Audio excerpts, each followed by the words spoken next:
Ok, bon ben bonjour tout le monde.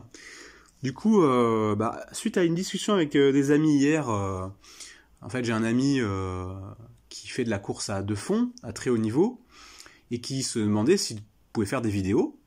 Et je lui ai dit, ouais super, il faut absolument que tu fasses des vidéos, c'est génial. Tu verras, t'as plein de trucs à dire, tu peux transmettre des bonnes choses aux gens, et tu pourras toucher beaucoup plus de monde. Et en fait, là, du coup, j'ai réfléchi et je me suis dit, mais attends, pourquoi tu fais pas des vidéos toi aussi? Vu que dans la voix, en fait, il y a de l'émotion qui passe et que les émotions positives, ça passe très bien par la voix, bah, je me suis dit, je vais faire une vidéo. Moi aussi, je peux faire, je suis pas plus bête qu'un autre, hein. Donc voilà, je vais faire une vidéo sur mon univers que j'invente là en ce moment. Donc c'est le Beyond Sapiens univers. Donc j'ai un peu copié le MCU quoi, Marvel Cinematic Universe. Bah voilà, moi c'est Beyond Sapiens Universe.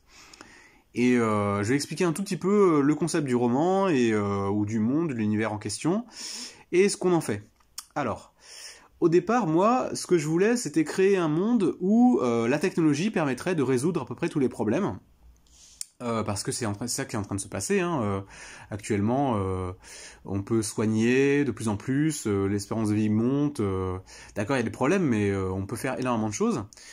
Donc pour ça, pour bien comprendre ça, il y a un bouquin de Laurent Alexandre, docteur Laurent Alexandre, qui s'appelle La mort de la mort, qui vraiment pour moi a été fondateur dans ma manière de comprendre l'évolution technologique avec la loi de Moore.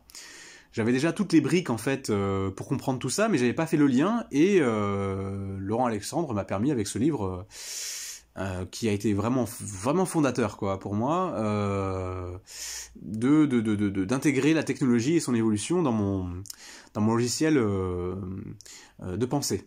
Voilà, donc merci à lui, s'il m'écoute un jour, je le remercie grandement, et de toute façon on est en contact sur Twitter, donc il n'y a pas de problème. Donc allez lire ses livres, il est parfois caricatural, mais au moins il agite les idées et c'est super intéressant.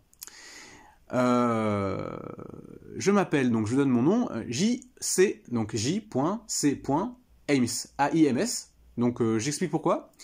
Alors Aims, ça veut dire en anglais le but. He aims at something. Donc en fait, il a un but vers quelque chose. Donc voilà le but. Et en fait, le but c'est quoi? C'est JC. Donc c'est symboliquement c'est Jésus-Christ. Alors je suis pas du tout mystique, hein, mais c'est juste que la figure de Jésus, c'est un gars qui se sacrifie pour le bien commun, en fait. Donc du coup, j'adore cette idée de bien commun et ça m'a toujours porté. Et il se trouve que JC, c'est aussi mes initiales. Et je peux vous donner mon prénom. Moi, je m'appelle Jérôme. Voilà, Jérôme. Donc c'est Jérôme, c'est Aims.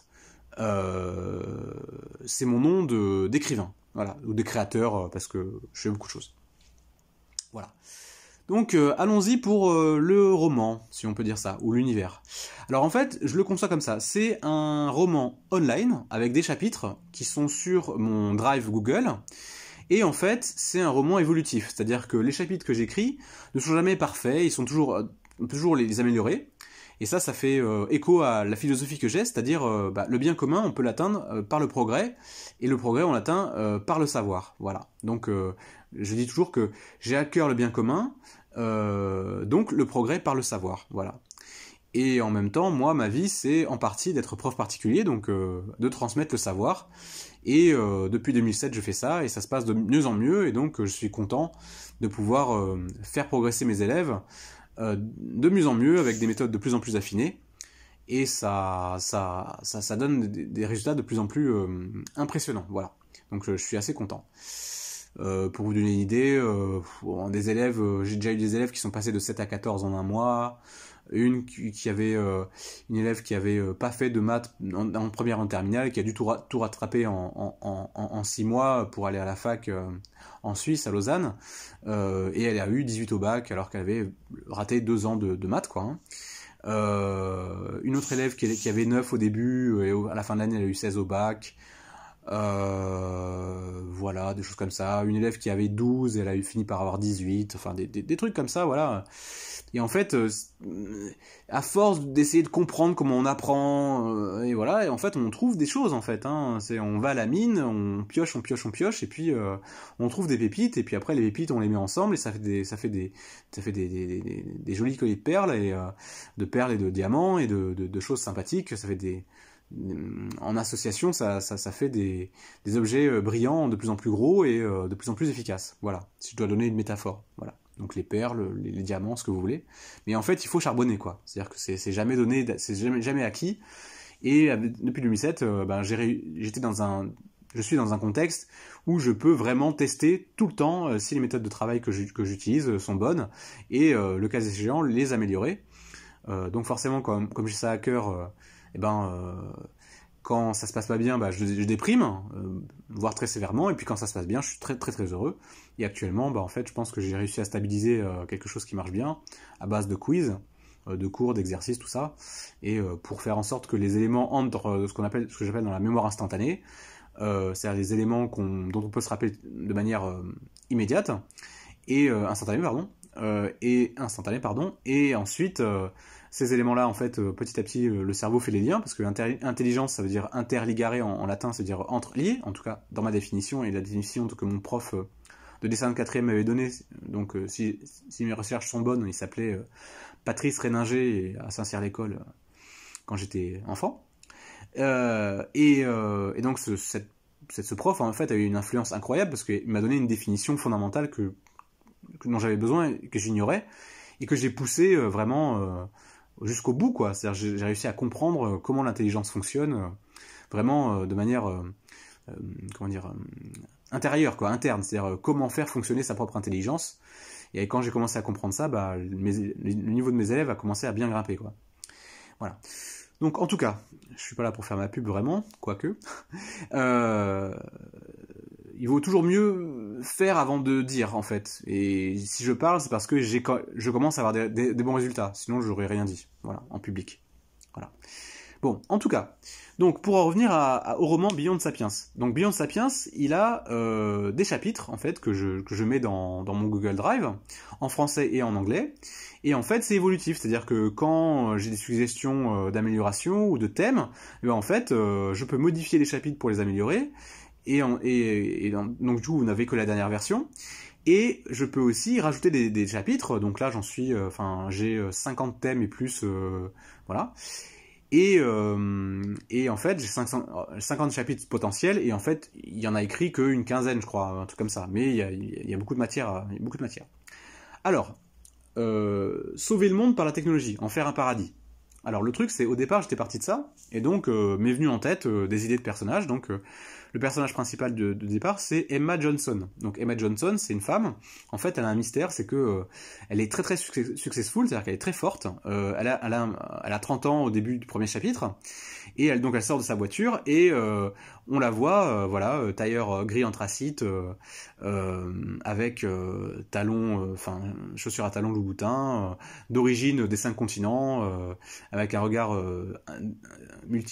avec un mélange de vert, marron, bleu, jaune, voilà, donc multicolore d'une certaine manière, et en fait avec un regard qui respire l'intelligence, etc. Et donc elle va rentrer dans un building, et le building c'est le building Nexon Elysium building, et en fait Nexon c'est sa boîte de nanotechnologie. Donc pourquoi Nexon? Parce que on a N pour nano, AI de Exxon c'est Artificial Intelligence. Ensuite, on a X, c'est l'exploration, comme X de Twitter, exploration, ou l'inconnu si on veut, donc le facteur inconnu, l'exploration. Et on, en fait, c'est on-off, donc c'est on allume. Et en fait, si on triture un peu le nom, Nexon, c'est aussi axone en fait. L'axone, c'est quoi? C'est ce qui relie les cellules dans les cellules. Les synapses, en fait, c'est des synapses, c'est une partie des synapses, l'axone, qui relie les neurones entre elles. Donc en fait, il y a à la fois l'idée de lien, l'idée de technologie, nanotechnologie, d'intelligence artificielle, d'activation avec on, d'exploration, et de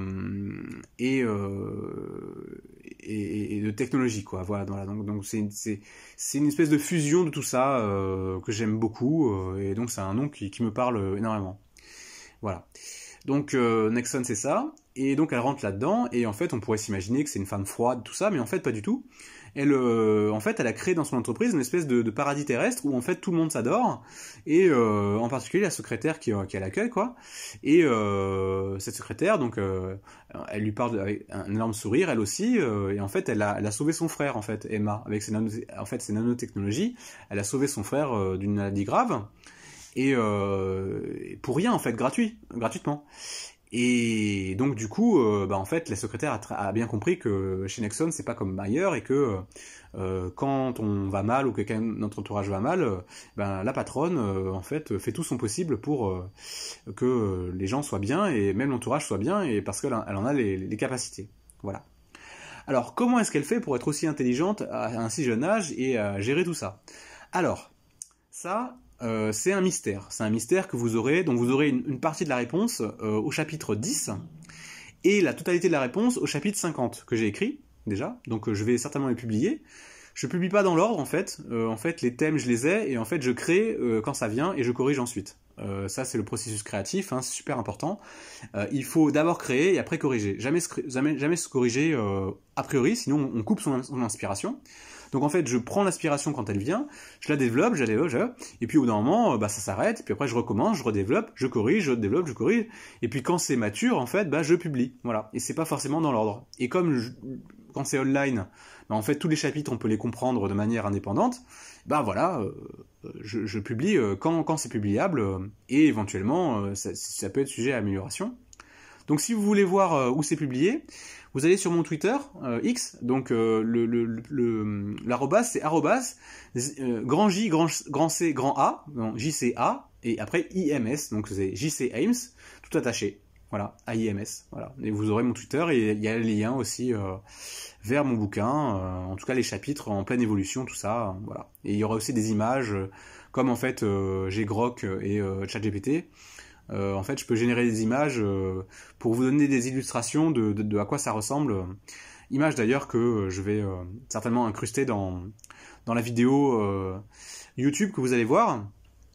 Mais je ne montre pas mon visage parce que je préfère être anonyme en attendant d'avoir fait tout ce que j'ai envie de faire en fait. Dans le roman aussi c'est ça, c'est-à-dire que les héros ont des pouvoirs extraordinaires, mais en fait ils n'en parlent pas parce qu'ils préfèrent être en contact avec les gens, quoi, parce que ça les, comment dire, ça leur fait du bien d'être avec les gens. Avoir des aventures extraordinaires, c'est bien, mais après il faut récupérer, et vraiment ils sont surpuissants, mais en fait ils sont très humains, quoi. Ils aiment être avec les gens et partager des émotions simples et bonnes avec les gens pour avoir une belle vie, quoi, simplement. Voilà, on peut pas passer son temps à sauver le monde tout le temps. Alors, au départ, qu'est-ce qu'on peut dire? Bon, donc en fait, au départ, moi, donc j'ai créé ce personnage-là, donc créé une entreprise de nanotechnologie, et donc cette entreprise-là, elle a une technologie de fou qui permet d'améliorer tous les secteurs de l'économie américaine. Et bientôt mondiale, bien sûr, mais donc l'espace, l'énergie, la médecine, la sécurité intérieure, etc.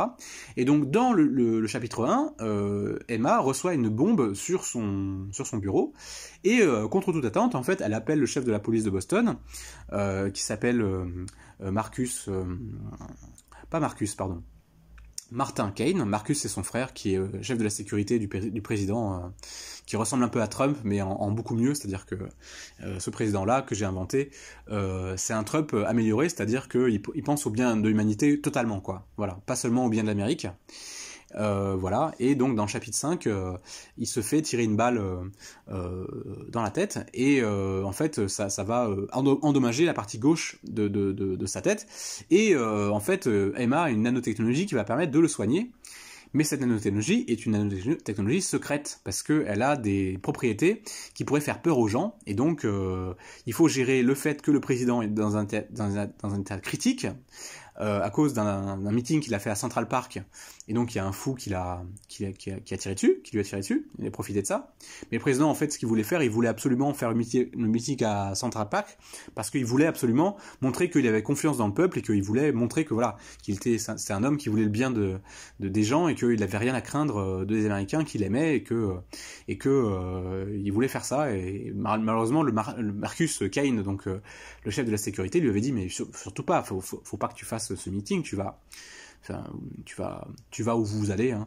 Tu prends des risques, quoi. Et effectivement, il a pris un énorme risque.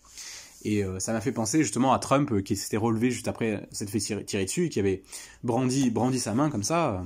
Et effectivement, c'est un signe quand même que c'est quelqu'un d'un grand courage, d'une grande bravoure, qui a un bon cœur, je pense, mais qui a évidemment son vécu, ses défauts, et qui fait des erreurs. Ça, tout le monde peut en avoir, mais je pense que Trump est quelqu'un qui a un bon fond, en fait. Voilà. Et donc, du coup, j'ai pris cet homme-là qui avait un bon fond, et je l'ai amélioré à fond, vraiment. Je l'ai amélioré au maximum, c'est-à-dire j'en ai fait un président des États-Unis qui va à sa réaction, qui veut se faire réélire, et qui pense au bien de l'humanité dans son ensemble, et c'est pour ça que pour moi, le chapitre 5, c'est un chapitre très important aussi.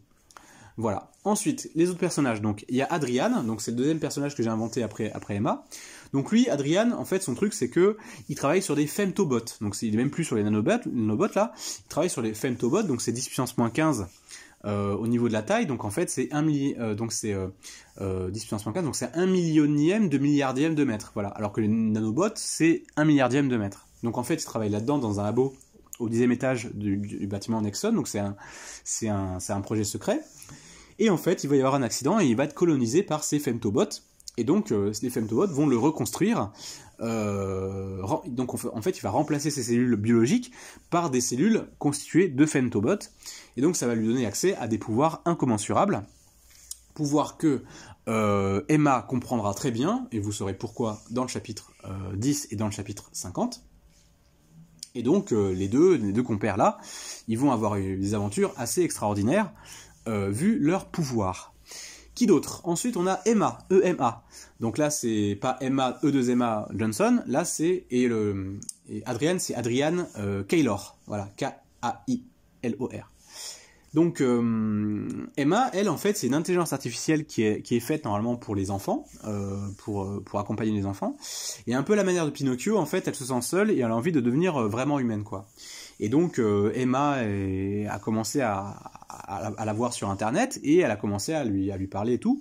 Et que comme, en fait, au bout d'un moment dans l'histoire, ils ont une capacité assez impressionnante, en fait, avec les femtobots d'Adrian, de pouvoir reconstruire un corps, en fait, elles vont lui proposer, Adrian et Emma vont proposer à Emma, l'IA, d'être une vraie petite fille, et donc de l'adopter, parce que, en fait, malheureusement, Emma est stérile. Et donc, Emma est stérile, et donc du coup, ils vont adopter cette petite, et ils vont en faire la leur, en fusionnant en fait leurs corps qui auraient été préalablement artificialisés, parce qu'en fait,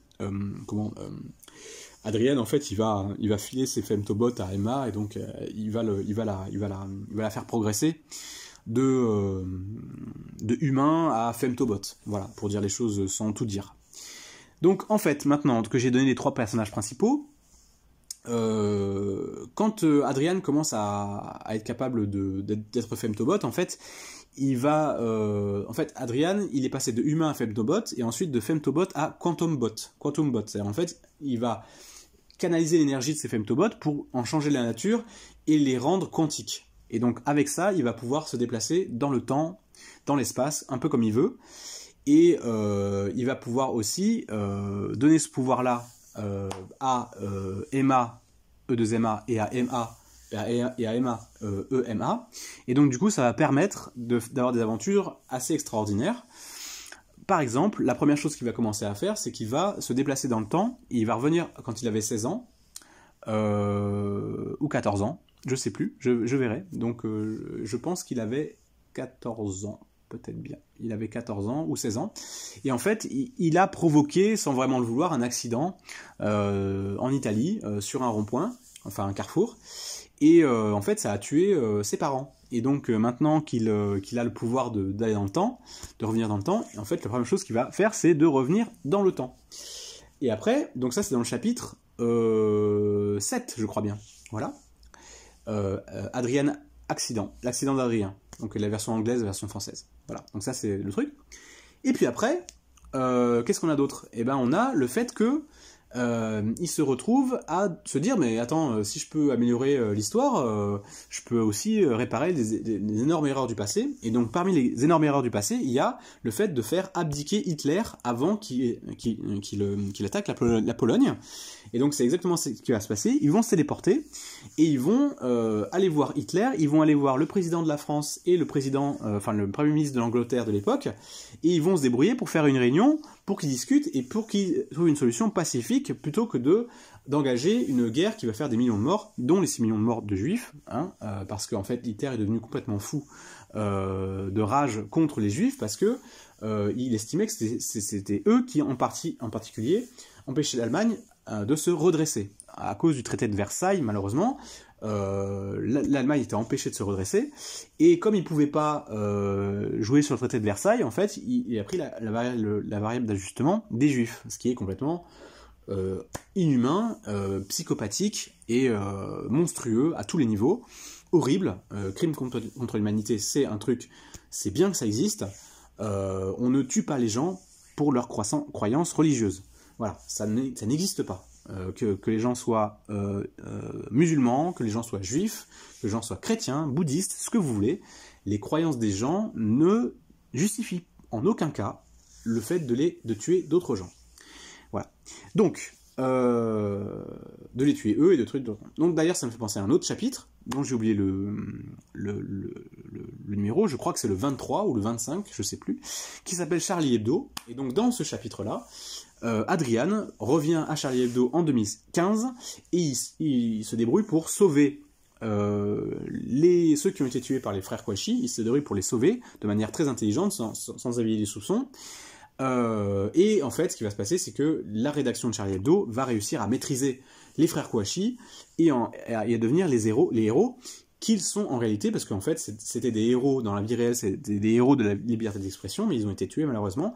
Et là, dans la version modifiés, améliorés, en fait ils deviennent des héros non seulement de la liberté d'expression et des Lumières, mais ils deviennent contre l'obscurantisme, mais en plus ils deviennent des héros physiquement, c'est-à-dire qu'en fait ils ont réussi à déjouer, à maîtriser les frères Kouachi qui étaient partis pour faire des attentats. À cause du fait que Charlie Hebdo avait commis, selon eux, un blasphème. Du coup, dans ce chapitre, je viens aussi sur les motivations internes et les raisons coraniques qui font que les frères Kouachi étaient persuadés qu'en tuant des gens, ils allaient aller au paradis, parce que tout ça, c'est écrit dans le Coran, et on ne le dit pas assez. Et donc, dans ce chapitre-là, je cite les versets du Coran qui expliquent la logique des frères Kouachi, c'est-à-dire la logique djihadiste, c'est-à-dire de lutter contre ceux qui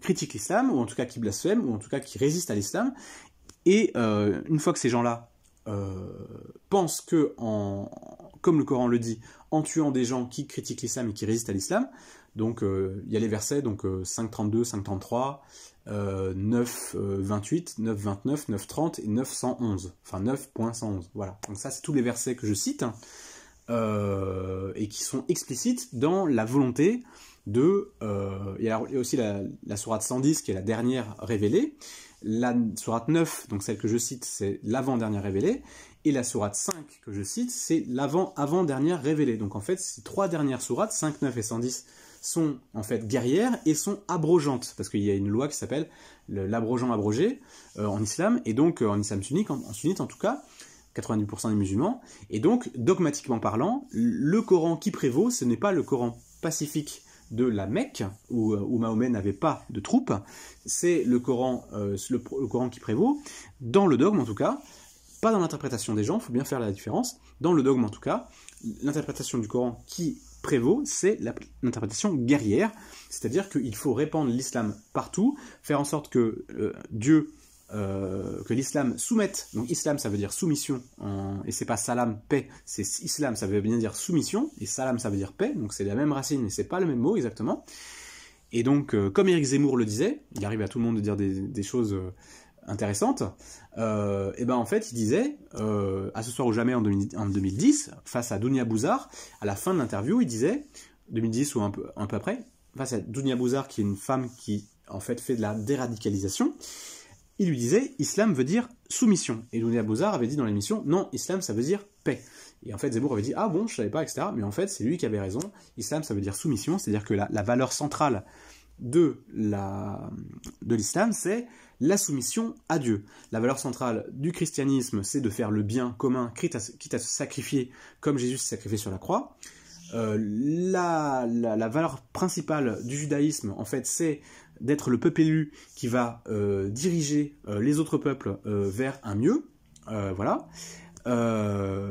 Et voilà, donc en fait, les trois grandes religions monothéistes ont des valeurs fondamentales, une valeur fondamentale en chacune d'elles qui n'est pas celle de la voisine, ce qui fait que ça crée des civilisations différentes et ça crée du coup des mondes différents et donc des antagonismes que l'on est en train de voir maintenant. À mon avis, cet antagonisme-là, il peut se dépasser par le savoir, parce que le savoir est plus fort que la foi, parce que le savoir est basé sur des preuves. Et donc, à partir du moment où on est dans une société suffisamment évoluée pour que les gens soient suffisamment éduqués et qu'il y ait du savoir dedans, en fait, ça leur permet de prendre de la distance par rapport aux dogmes religieux et ça leur permet du coup d'avoir un savoir suffisant pour comprendre où est le bien commun supérieur à toutes les religions. Donc, pour moi, c'est en fait la conséquence logique des Lumières, voilà, c'est-à-dire du bien par le savoir, le progrès par le savoir, vers le bien commun. Et en fait, à mon avis, c'est ça que la philosophie des Lumières a permis de comprendre, c'est-à-dire que le savoir et la technologie, en fait, permettent de dépasser nos schémas de pensée religieux pour accéder à un schéma de pensée scientifique qui va permettre de réellement améliorer le monde et pas juste de croire en des choses qu'on ne remet jamais en question. La science étant en fait un mécanisme de connaissance qui est assez simple mais fondamental à comprendre. En fait, la religion c'est un dogme et en fait on ne le remet jamais en question même si le réel nous donne tort, alors que la science c'est en fait de créer des théories, des hypothèses en fonction de ce que le réel nous donne et en fait on améliore en permanence. Voilà. Donc quand on est sur un mode scientifique, on a le réel et la théorie qui sont en communication et en va-et-vient permanent. Le réel donne une théorie, la théorie explique le réel redonne... Enfin voilà, donc en fait ça boucle quoi. Le réel redonne ailleurs la théorie, etc., etc. Et au bout d'un moment, la théorie et le réel sont en coïncidence en fait. Et c'est toujours évolutif parce que le savoir augmente. Donc forcément, les points de vue, la morale, etc., ça avance quoi. C'est-à-dire notre connaissance progresse et comme dit Jack Le Fou, qui est un youtubeur qui parle des textes de l'islam depuis 25 ans, en fait, les sociétés ont évolué parce que la connaissance a progressé. Et donc, ça c'est Jack Le Fou qui le dit. Il y a une autre youtubeuse qui s'appelle Cassius Lady qui fait un peu le même travail que lui, donc qui a été un peu formée par lui et donc qui fait un peu le même travail dans sa niche, on va dire, donc de femmes, etc. Dans le sens une niche, la niche économique quoi. C'est-à-dire en gros c'est une femme qui a en fait donc du coup une sensibilité différente de Jack Le Fou et donc elle apporte un vrai plus et son intelligence etc. Donc elle apporte un vrai plus à tout ça. Après on a Adelaxia qui est plus dans le happening avec le saucisson autour du cou etc. Donc c'est une ex-musulmane. Il y a qui d'autre il y a Deux chaises vides aussi qui est beaucoup plus calme, posée, etc. Ils font des lives TikTok, en fait tout ce beau monde il fait des lives TikTok de chaises vides. Et puis après il y a Amira Posta, il y a Majidou Kacha, il y a Aposta Kafir, tout ça. En fait tout ça moi ça m'intéresse parce que c'est toujours la lutte entre l'obscurantisme et la connaissance quoi. Voilà, c'est pas tellement l'islam en lui-même qui m'intéresse, c'est plutôt le fait qu'il y ait l'obscurantisme et la connaissance qui sont toujours en lutte quoi. Les lumières et l'obscurantisme sont toujours en lutte en permanence et en fait c'est dans l'islam, mais c'est aussi dans tous les mouvements politiques, par exemple, qui commencent à être un peu dogmatiques, quoi. Donc, par exemple, les écolos deviennent dogmatiques, donc ils commencent à devenir très obscurantistes. La LFI aussi commence à devenir dogmatique, et donc elle devient obscurantiste aussi. Donc, faut faire attention à tout ça, quoi. Moi, je pense que tout le monde peut s'améliorer avec la connaissance. Les écolos, les filles, les musulmans, tout ça. Voilà, le dogme est ce qu'il est, mais enfin, les dogmes sont ce qu'ils sont, mais les gens sont aussi ce qu'ils sont, et donc avec du savoir, ils peuvent améliorer le rapport qu'ils ont à la religion et donc améliorer aussi la société dans laquelle ils vivent. Donc voilà, donc pour moi la solution universelle c'est la connaissance, le savoir, la science et les conséquences philosophiques, sociétales, psychologiques que ça entraîne. Voilà. Et même physique, les conséquences dans la prise en charge des soins, en prise en charge, enfin, le monde, tout change en fait, quand la technologie progresse et la science progresse, tout change. Ça n'est pas le paradis immédiat, mais ça va vers un mieux, quoi. Si Laurent Alexandre expliquait ça dans une de ses conférences, en 1750, l'espérance de vie c'était 25 ans, quoi. Et maintenant c'est 80 ans à peu près, donc on a quand même beaucoup progressé là-dessus, et avec un peu de chance, les technologies permettront d'avoir une espérance de vie en bonne santé et un monde beaucoup plus bien meilleur, et l'espérance de vie bien plus longue pour ceux qui le souhaitent. Voilà. Bon. Donc, pour revenir à notre histoire, donc en fait, pour vous donner un truc global, l'évolution technologique. En fait, l'évolution technologique, elle est incarnée par l'évolution des personnages. C'est-à-dire que les personnages au départ, ils sont humains. Ensuite, ils passent à un stade qui est, avec les nanorobots, ils passent en nano-sapiens. Donc en fait, il passe de Homo sapiens à Nano sapiens. Ensuite, il passe de Nano sapiens à Femto sapiens, donc 1 million de fois plus petit, voilà. Donc ensuite, donc Nano c'est 1 milliardième de mètre, Femto c'est 1 millionième de milliardième de mètre. Après, il passe à Quantum sapiens, ce qui leur permet ensuite donc de voyager dans le temps, et donc voilà.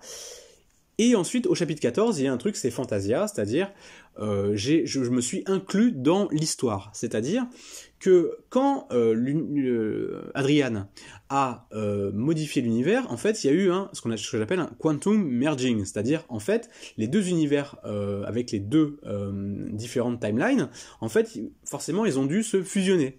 Et donc ce que j'explique, c'est que dans le chapitre 14, c'est que Adrian se dit mais comment ça se fait que ça fusionne toujours bien en fait, parce que dans le chat de Schrödinger, le chat il est ou mort ou vivant, il est pas super en forme quoi, forcément. Pas toujours en tout cas. Mais là, il se trouve que à chaque fois que la nouvelle timeline est mise en place, en fait, le merging, il donne toujours un univers nickel, il n'y a pas de problème. Tous les gens en fait gardent leur passé s'il est bon, et le passé mauvais, en fait, il change et il devient bon, voilà. Et en fait, Adrien se pose la question, et c'est moi, le créateur, qui vais lui répondre dans le chapitre 14 que c'est parce que c'est moi qui le décide en fait. Et donc à partir de là, donc l'ASF devient de l'ASF fantasy, c'est-à-dire en fait, c'est de la science-fiction à laquelle on a ajouté de la fantasy, c'est-à-dire du merveilleux, du magique, et un truc comme dans l'histoire sans fin, quoi. En l'histoire sans fin, ce qui se passe, c'est que Bastien, il lit un roman, et le roman, en fait, les héros, en fait, existent vraiment, et il y a une communication entre le héros et le lecteur. Là, c'est pareil, il y a des communications entre le héros et, pour le coup, non seulement le lecteur, mais le créateur de cet univers-là. Donc voilà. Donc là, Fantasia, ça va permettre de faire quoi? Ça va permettre, donc, de sauver des univers, ou en tout cas de les améliorer, des univers fictionnels. Et donc j'ai commencé par les gros univers fictionnels, j'ai commencé par Star Wars, j'ai oublié le chapitre, mais vous le retrouverez, tous les chapitres sont numérotés avec leurs noms. Donc me suis débrouillé pour faire en sorte que Palpatine n'arrive pas à manipuler Anakin, ce qui est vraiment la source de tout le problème, quoi. C'est-à-dire, donc du coup Anakin ne va plus devenir Dark Vador, voilà, et donc là ça fait une nouvelle timeline sur l'univers de Star Wars pour voir un peu qu'est-ce qui pourrait se passer de bien si Anakin en fait il arrive à épouser Padmé et qu'il fait pas le fou et qu'il devient pas un Sith. Voilà, donc ça c'est un truc très intéressant à explorer, donc le chapitre sur Star Wars parle de ça. Pareil pour Harry Potter, en fait, je me débrouille pour faire en sorte que Albus Dumbledore et Tom Jedusor, en fait, lui, ne tombe pas dans le côté obscur de la magie, au moment où, en fait, donc, je téléporte Adrian dans la discussion de Albus et de Tom dans le tome 6, dans l'orphelinat, et en fait, je me débrouille pour que Tom comprenne dans quoi il s'engage, s'il s'engage vers le pouvoir et l'égoïsme, ou alors dans quoi il s'engage s'il décide plutôt d'utiliser ses talents de la bonne manière, voilà, et je le laisse choisir, voilà, donc ça c'était, donc voilà, donc pour Harry Potter, voilà, et donc en fait, ça continue, voilà, donc il y a plein d'univers à explorer et à améliorer, à chaque fois, des films, des livres, etc., où il y a des choses qui sont injustes de mon point de vue, en fait, je vais les changer, et en faire quelque chose de mieux, mais bien évidemment, comme l'univers a des contraintes, il va y avoir des conséquences, je fais pas n'importe quoi, je suis très scientifique dans ma manière de penser les choses. Alors pourquoi? Parce que déjà j'ai une formation scientifique, c'est-à-dire j'ai eu un bac S, j'ai fait une classe préparatoire au grandes écoles, en maths physique, sciences de l'ingénieur, maths physique, donc en deuxième année. J'ai fait 3 ans, j'ai doublé ma deuxième année, donc j'ai un esprit très scientifique, et donc je veux que mon univers soit cohérent et scientifiquement crédible, voilà, le plus possible en tout cas. Donc ce qui fait que, et j'adore la fantasy, ce qui fait que j'ai tout fusionné en fait, j'ai fusionné tout dans mon univers en fait, tout ce que j'ai pu avoir comme connaissance en fait est synthétisé et redéveloppé dans l'univers et se réincarne dans l'univers que je crée, qui est un univers aussi vaste que possible, puisque en fait j'ai aucune limite à partir de là. Les univers fictionnels je peux y aller, les univers réels, l'histoire je peux y aller, le futur je peux y aller. Je peux aller partout, voilà. Et donc je peux améliorer le monde dans tous les sens, dans mon univers fictionnel, chose que je ne peux pas faire dans mon monde réel. Dans le monde réel, alors, qu'est-ce que c'est? En fait, dans le monde réel, je suis donc prof particulier, et donc j'aide mes élèves, c'est ça que je fais dans le monde réel. Mais je suis limité par mes pouvoirs actuels. Et donc, le roman, ça me permet de réfléchir à plein de thèmes, à des niveaux qui me sont inaccessibles dans la vie réelle. Et cette réflexion-là, eh bien, forcément, je vous la partage sous une forme, comment dire, engageante, passionnante, je l'espère en tout cas, avec des personnages qui ont beaucoup d'émotions, mais qui vivent des choses tellement extraordinaires que leurs émotions, en fait, vous pouvez ressentir leurs émotions sans crainte que ça touche votre vie privée, en fait. Vous pouvez y aller. Les histoires qui sont dans ce livre sont tellement extraordinaires qu'en fait, vous pouvez vivre avec eux sans jamais être mis en question, quoi. C'est-à-dire, ça vous parlera jamais de ce que vous vivez vraiment vous, personnellement, en fait. Ça va parler d'un truc qui va ressembler, mais qui sera tellement extraordinaire que ça va vous faire ressentir les mêmes émotions, mais avec des éléments factuels qui n'ont absolument rien à voir, ou en tout cas pas grand-chose à voir, ce qui va vous permettre de libérer les émotions. C'est-à-dire que les émotions négatives ou positives, en fait, ça va les connecter à un univers intéressant, et donc ça va libérer les émotions, et donc il y a une forme de catharsis à lire aussi mon roman, et c'est super joyeux. En tout cas, moi, quand je l'écris, et que quand je le lis, ben, je suis super heureux, quoi. Je me dis toujours amazing, quoi. C'est formidable, quoi. À chaque fois, je trouve des idées de plus en plus incroyables, extraordinaires, et quand j'arrive à les mettre en forme, quand j'ai le temps, à chaque fois que je me relis, je fais, waouh, c'est trop bien, quoi. Voilà. Donc voilà, donc c'est la petite présentation de tout ça. J'espère que ça vous aura intéressé, au moins vous aurez une petite idée de l'univers. Donc en description de la vidéo, je vais mettre mon lien Twitter, je vais mettre éventuellement mon lien Google Drive pour que vous puissiez aller regarder un peu les différents trucs qu'il y a, donc tout est bien, il y a des images, il y a les chapitres et tout ça, et j'espère que ça vous plaira. Voilà, et que ce sera un roman qui sera inspirant et qui m'inspire. Déjà, ça m'inspire moi, mais j'espère que ça inspirera. Ça inspire déjà quelques personnes qui le lisent déjà, donc les amis, la famille, tout ça. Mais les élèves aussi, certains élèves qui lisent, ou la famille de mes élèves, voilà, avec qui je discute et avec qui, avec de l'intelligence collective, on arrive à avoir des histoires et à améliorer les choses. Voilà, c'est toujours en amélioration, quoi. C'est jamais figé, et moi je prends toutes les contributions et les discussions possibles. C'est toujours intéressant d'améliorer les choses, voilà. Donc c'est plutôt une œuvre collective, et toutes les personnes avec qui je discute et dont l'origine du chapitre vient de la discussion que j'ai eue avec eux, évidemment je les mets en co-auteur, donc soit des auteurs pseudonymes, avec un nom en pseudonyme, soit avec leur vrai nom. Donc là c'est plutôt des pseudonymes qu'il va y avoir avec certains chapitres, j'en ai déjà 2, mais voilà, si vous voulez en discuter et que vous avez une idée et que j'arrive à écrire un chapitre avec ça, vous serez en co-auteur sans problème. Et évidemment, je vous envoie les épreuves, c'est-à-dire les versions non finalisées, je vous les envoie, en tout cas les versions en développement, je vous les envoie, vous me faites vos retours, etc. Et puis quand le chapitre est satisfaisant pour vous et pour moi, en fait, je le publie. Voilà. Et sous votre nom d'artiste, ou votre nom réel, et mon nom à moi d'artiste, voilà, de créateur. Voilà. Donc c'était l'idée, essayer de faire un roman qui parle de beaucoup de choses, avec une énorme énergie positive, où les choses s'arrangent, où il y a des difficultés, mais où on arrive par tous les moyens, technologiques, magiques et autres, à faire améliorer le monde. Et j'ai pas fini donc la progression, donc en fait il y a Homo sapiens, Nano sapiens, Femto sapiens, Quantum sapiens, et au-delà il y a il y a Mind Sapiens, donc les hommes de la pensée, donc ça c'est le côté fantasia, voilà, l'imaginaire. Et quand on fusionne Femto Sapiens, Quantum Sapiens et Mind Sapiens, ça fait des Beyond Sapiens, qui est justement le titre que j'ai trouvé à la fin pour l'univers qui est celui-là.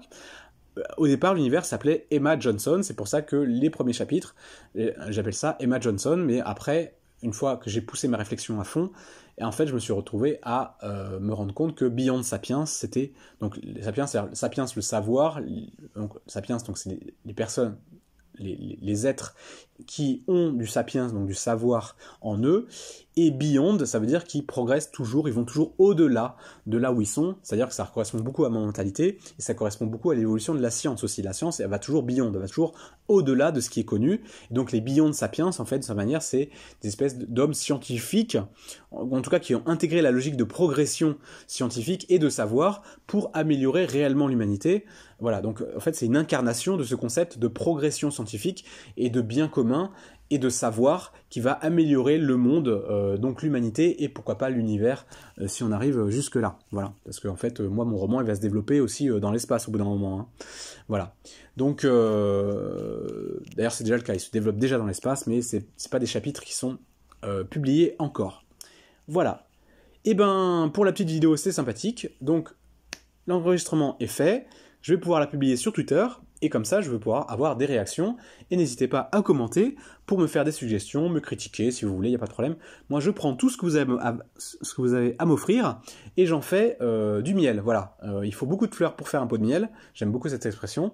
Moi, je suis capable, je pense, de faire... En tout cas, c'est mon objectif, de faire du miel d'absolument tout ce que vous m'enverrez, et plus vous participerez, plus cet univers-là sera grand, foisonnant et incroyable, comme dans l'Histoire sans fin. Plus il y a des gens qui rêvent, plus l'univers est vaste. Ben là, c'est pareil, plus il y a des gens qui rêvent et qui contribuent à ce que je crée, et ben plus ça fait une création collective qui devient de plus en plus incroyable à mesure qu'elle se développe grâce à moi et grâce à vous. Voilà, merci beaucoup. Je vais publier cette vidéo avec une photo, je pense, juste des Beyond Sapiens. Je vais pas faire un gros montage parce que là c'est le début, etc. Donc je vais pas faire un truc énorme. Mais ce qui compte c'est le son et une image qui incarne un peu vraiment le concept de Beyond Sapiens et tout ce qu'il y a derrière. Voilà. Je vous remercie de votre écoute. À bientôt. J'espère qu'on fera de grandes choses ensemble. J'en suis persuadé en tout cas.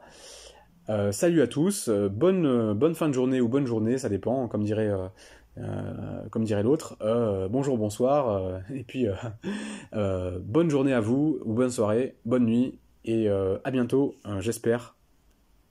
À bientôt tout le monde.